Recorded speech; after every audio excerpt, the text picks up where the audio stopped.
आज आपण करणार आहोत मसाला ग्रेव्ही छोले भाजी। एक पॅन गॅसवर ठेवायचा, चांगला गरम करून घ्यायचा। त्यात 4 चमचे तेल घालायचा, जिरे घालायचा, मोहरी घालायचा, दालचिनी घालायचा, लवंग घालायचा, चांगला परतून घ्यायचा। कढीपत्त्याची पाने घालायचा, किसलेला खोबरं घालायचा, चांगला परतून घ्यायचा।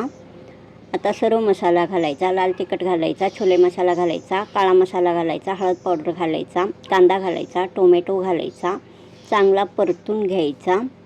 लिंबू आता यावर असा लिंबाचा रस काढून घालायचा, चांगला परतून घ्यायचा। भिजवलेले छोले आता पाणी काढून घ्यायचा।